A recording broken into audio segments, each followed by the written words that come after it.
मादक पदार्थ तस्करी पर पुलिस कर रही सख्त कार्रवाई। मादक पदार्थ में लिप्त 3 तस्करों की हुई गिरफ्तारी। तस्करों से 75 किलो गांजा बरामद। तस्करों की जांच पड़ताल में जुटी पुलिस।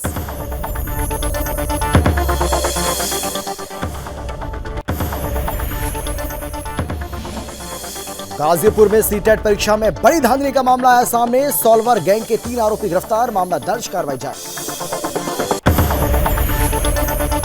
हरदोई में रिश्तों को किया गया तार-तार। भतीजे ने की अपने ही चाचा की हत्या। अवैध संबंध और लेन देन में हुआ था विवाद। पुलिस की कार्रवाई जारी। असम में कैबिनेट के 80% फैसले राज्य में लागू। 36 सरकारी विभागों में 779 निर्णय। परिवहन विभाग, खेल, युवा कल्याण विभाग, बागवानी विभाग और अन्य किए गए शामिल। और राजस्थान के चित्तौड़गढ़ में उपराष्ट्रपति जगदीप धनखड़ जी पहुंचे। सैनिक स्कूल विद्यालय समय की यादों को किया ताजा। शिक्षक के घर पहुंचकर लिया आशीर्वाद। साथ ही कहा, ऐसा काम करें जिससे देश का नाम ऊंचा हो।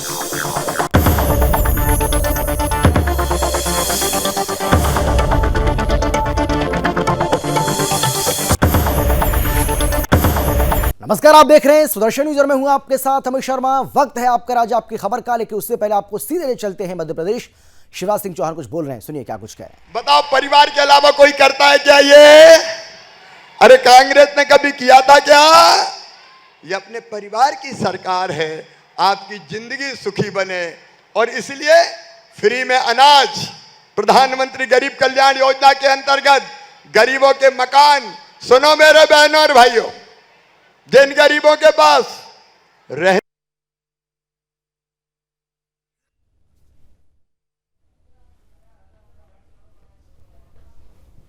की जमीन कम पड़, तो ये सीधी तस्वीरें आपको हम दिखा रहे हैं। मध्य प्रदेश के मुख्यमंत्री शिवराज सिंह चौहान लगातार नई नई योजनाओं का ऐलान कर रहे हैं और इसके साथ ही लोगों को भरपूर इसका फायदा मिले। खासतौर पर महिलाओं के लिए कई योजनाएं उन्होंने चलाई हैं। उसी में से है मुख्यमंत्री लाडली बहना योजना। और दूसरी बात, मकान बनाने के लिए प्रधानमंत्री जी आवास योजना, लेकिन उसमें कई नाम रह गए। तो बहनें कई बार पर कहती है, मेरा नहीं है, देख लो टूटी टपरिया पड़ी है, कच्चा मकान है, हमरो भी बनवा दो। सही बात है कि नहीं? अरे सही है कि नहीं?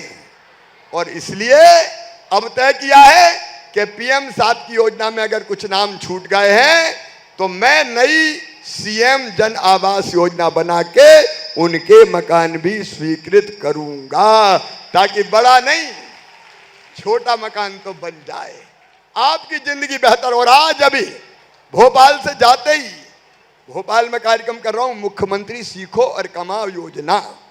उस योजना में हमारे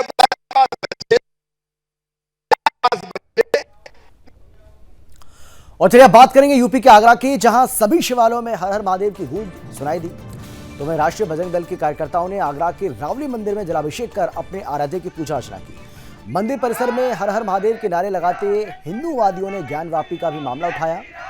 उन्होंने कहा कि काशी को अब पूर्ण रूप से मुक्त किया जाना चाहिए और जो नंदी महाराज की मूर्ति एएसआई के सर्वे में मिली है उनके बीच की दीवार को हटाया जाए। वहीं राष्ट्रीय बजरंग दल के कार्यकर्ताओं ने ऐलान किया है कि संपूर्ण भारतवर्ष के हिंदू मंदिरों पर जो आक्रांताओं द्वारा आक्रमण किया गया था उनको फिर से जीर्णोद्धार किया जाए और हिंदुओं के सुपुर्द किया जाए। इसके अलावा सरकार की ओर से मुल्ला और मौलवियों से को दी जाने वाली आर्थिक सहायता को वापस लेने की मांग भी की है। राष्ट्रीय बजरंग दल ने चेतावनी दी है कि अगर देशव्यापी मुद्दों पर गौर नहीं किया गया तो वो उग्र आंदोलन खड़ा करेंगे।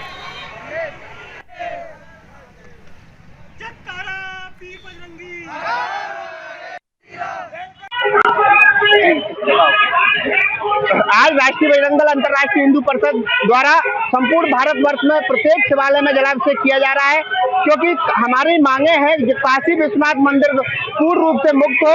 जो काशी विश्वनाथ भोलेनाथ मंदिर के बीच और नंदी महाराज के बीच में जो दीवार है वो टूटे और मां श्रृंगार गौरी का जो मंदिर है वो संपूर्ण मंदिर हिंदुओं को सौंप दिया जाए।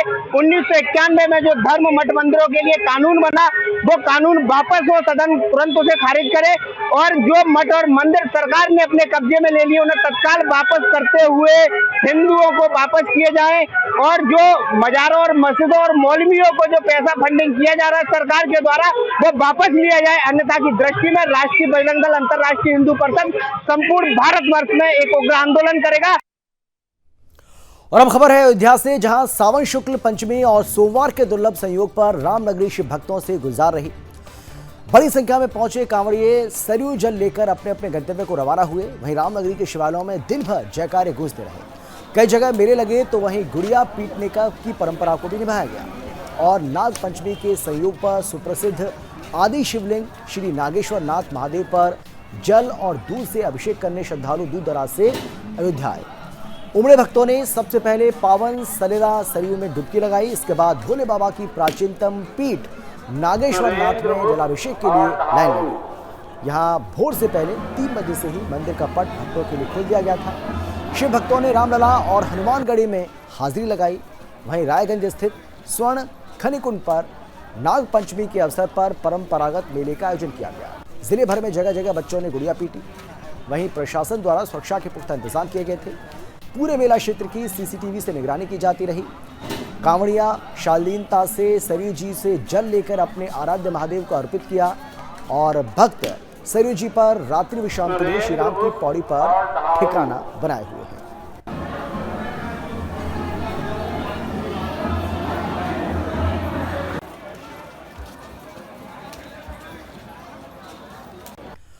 और अब बात करेंगे यूपी के चित्रकूट की, जहां पुलिस अधीक्षक वृंदा शुक्ला के निर्देशन में मादक पदार्थों की तस्करी और बिक्री की रोकथाम के लिए अभियान चलाया जा रहा है। और इसी अभियान के क्रम में अपर पुलिस अधीक्षक चक्रपाणी त्रिपाठी और क्षेत्राधिकारी निष्ठा उपाध्याय के निर्देश पर थाना रायपुरा पुलिस टीम को बड़ी सफलता हाथ लगी। पुलिस ने 3 गांजा तस्करों को गिरफ्तार कर लिया। उनके कब्जे से 50 किलो अवैध गांजा और 2 तमंचे बरामद हुए हैं। इसके साथ ही आपको बता दें कि 4 जिंदा कारतूस और 3 मोबाइल के साथ ही 1 स्कॉर्पियो बरामद की गई है। आरोपियों से पूछताछ के आधार पर पुलिस ने ग्राम बाधी के लल्ला सिंह के घर से भी 25 किलो गांजा बरामद किया। गिरफ्तार अभियुक्तों ने पूछताछ के दौरान ये बताया है कि हम लोग छत्तीसगढ़ से 50 किलो अवैध गांजा लेकर यहाँ बेचने के लिए आए थे, जिसे लल्ला ने मंगवाया था और 25 किलो गांजा लल्ला सिंह ने हम लोगों से लेकर अपने घर पर रख लिया था। जिसके बाद गांजा लेकर हम लोग लल्ला सिंह द्वारा लाए जाने वाले ग्राहकों का इंतजार कर रहे थे। फिलहाल पुलिस आरोपियों से पूछताछ कर इस गिरोह के दूसरे आरोपियों को भी पता लगाने की कार्रवाई में जुट गई है।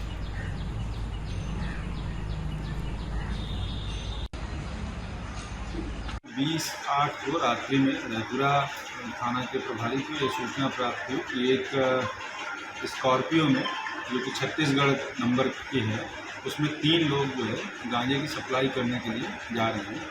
इसकी निशानदेही पे इन तीनों लोगों को पकड़ा गया और तीनों लोगों की निशानदेही पे जो स्थानीय यहाँ पे एक जो है गांजे का अवैध कारोबार करते हैं, वो उनके यहाँ दबिश दी गई। तो उनके यहाँ जो है लल्ला सिंह को श्रवण कुमार सिंह बांधी के आवाज़ से 25 किलो गांजे की बरामदगी हुई।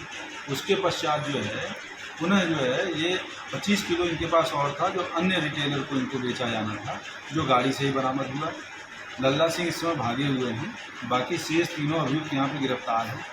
जो विवेचना के क्रम में और लोगों के कुछ नाम आए हैं जो इसमें खरीदने में और उसके आगे विक्रय में शामिल हैं, उनको भी जो है तलाश की जा रही। शीघ्र ही उनकी भी। उत्तर प्रदेश के गाजीपुर जिले में 53 केंद्रों पर 2 पालियों में हुई सीटेट परीक्षा में सैदपुर के एक केंद्र पर बड़ी धांधली का मामला सामने आया है।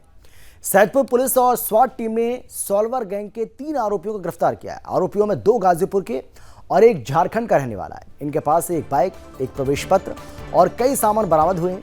आपको बता दें कि सोमवार को एसपी ओमवीर सिंह ने सॉल्वर गैंग का खुलासा किया। खुलासा करते हुए एसपी ने बताया कि रविवार को सीटेट की परीक्षा के दौरान सूचना मिली कि सैदपुर के एक केंद्र पर सॉल्वर दूसरे के स्थान पर परीक्षा दे रहा है। सूचना के बाद मौके पर स्वाट टीम और सैदपुर पुलिस पहुंची तो उससे पहले ही सॉल्वर निकल चुका था। लेकिन नसीरपुर तिराहे से सॉल्वर गैंग के 2 सदस्य और 1 अभ्यर्थी जिसके स्थान पर सॉल्वर परीक्षा दे रहा था, वो पकड़े गए। एसपी ने बताया कि सॉल्वर ने राहुल कुमार के आधार कार्ड पर प्रयागराज के रहने वाले अजय कुमार की फेक मिक्सिंग फोटो लगाई थी। जांच के दौरान ये धांधली सामने आ गई और अब इनके खिलाफ विभिन्न धाराओं में मुकदमा दर्ज कर जेल भेज दिया गया है।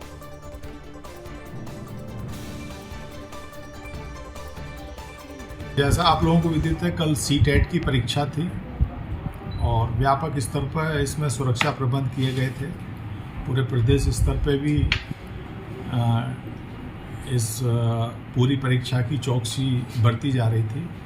इसी क्रम में कल थाना सैदपुर पे एक सूचना प्राप्त हुई कि कुछ लोग फर्जी तरीके से एग्ज़ाम दे रहे हैं। इस सूचना पे हमारी थाना सैदपुर और जो स्वाट सर्वेलेंस टीम है इनके द्वारा एक कार्रवाई की गई सैदपुर के एक सेंटर पे।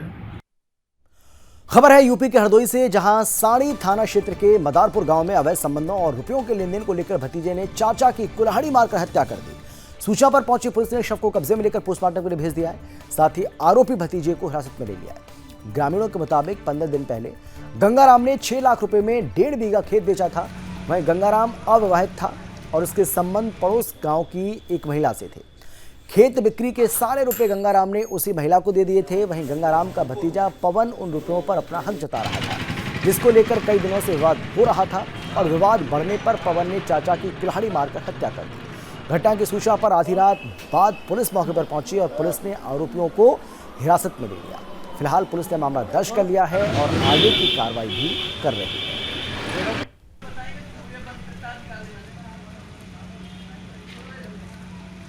ये थाना सांडी में कल रात को एक 50 वर्षीय व्यक्ति की कुल्हाड़ी से सर पे वार कर हत्या कर दी गई थी। इसके संबंध में मृतक के भाई द्वारा तहरीर दी गई है, जिसमें मृतक के भतीजे को आरोपित किया गया है कि संपत्ति विवाद में उसके द्वारा अपने चाचा की हत्या की गई कुल्हाड़ी मार करके। इस पर जो है विधिक कार्रवाई की जा रही है। अभियुक्त को गिरफ्तार कर लिया गया।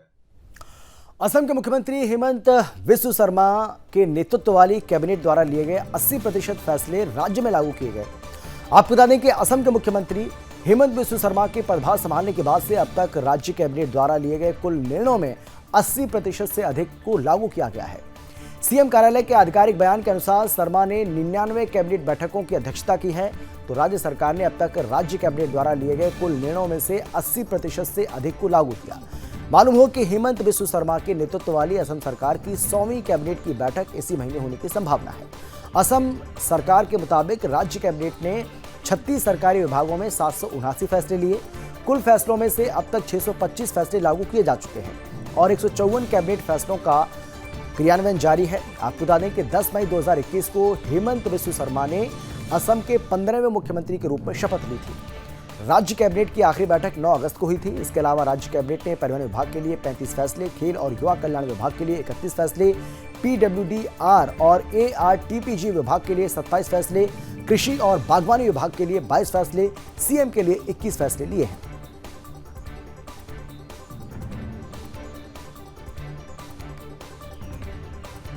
राजस्थान के चित्तौड़गढ़ में उपराष्ट्रपति जगदीप धनखड़ सैनिक स्कूल पहुंचे, जहां विद्यालय समय की यादों को ताजा किया।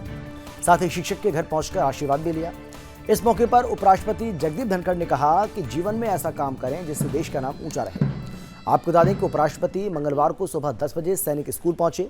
चित्तौड़गढ़ के हेलीपैड पर पहुंचने पर प्रदेश के खाद्य, नागरिक आपूर्ति एवं उपभोक्ता मामलों के मंत्री प्रताप सिंह खाचरियावास ने अगवानी की। इस अवसर पर जिला कलेक्टर, जिला पुलिस अधीक्षक समेत कई बड़े अधिकारी और गणमान्य जन उपस्थित रहे।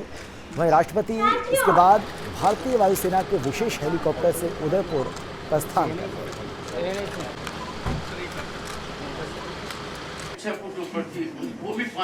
And he was a strict disciplinarian. I had foreign education also. I could pick up courage to tell him, मैं होशियार लड़का हूं, मुझे अंग्रेजी नहीं आती।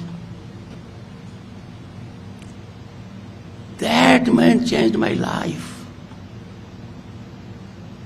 मुझे एनसाइक्लोपीडिया ब्रिटेनिका की जानकारी 2 साल में हो गई। पिकासो कौन है मुझे जानकारी हो गई। He mentored me. This is an school, and therefore I say I was reborn in सैनिक स्कूल। हिमाचल प्रदेश में भारी बारिश का कहर एक बार फिर से देखने को मिल सकता है। मौसम विज्ञान केंद्र शिमला ने प्रदेश के 8 जिलों में भारी बारिश का ऑरेंज अलर्ट जारी किया है। इस दौरान लैंडस्लाइड, फ्लश फ्लड और इसके साथ ही बादल फटने की घटनाएं भी हो सकती हैं। ऐसे में मौसम विज्ञान केंद्र शिमला के साथ स्थानीय प्रशासन ने लोगों से एहतियात बरतने की अपील की है। मौसम विज्ञान केंद्र शिमला के निदेशक डॉक्टर सुरेंद्र पाल ने बताया है कि 23-24 अगस्त को प्रदेश में भारी बारिश की संभावना है। मौसम विज्ञान केंद्र ने सिरमौर, शिमला, सोलन, हमीरपुर, कांगड़ा, चंबा, बिलासपुर और मंडी में भारी बारिश का ऑरेंज अलर्ट जारी किया है। इसके अलावा अन्य जिलों को येलो अलर्ट भी रखा गया है। डॉक्टर सुरेंद्र पॉल ने बताया है कि भारी बारिश के साथ लैंडस्लाइड होने की आशंका है। ऐसे मौसम विज्ञान केंद्र ने एडवाइजरी भी जारी कर दी है।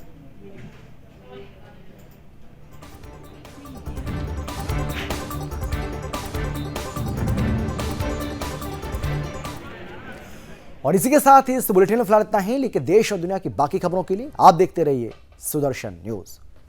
जय हिंद।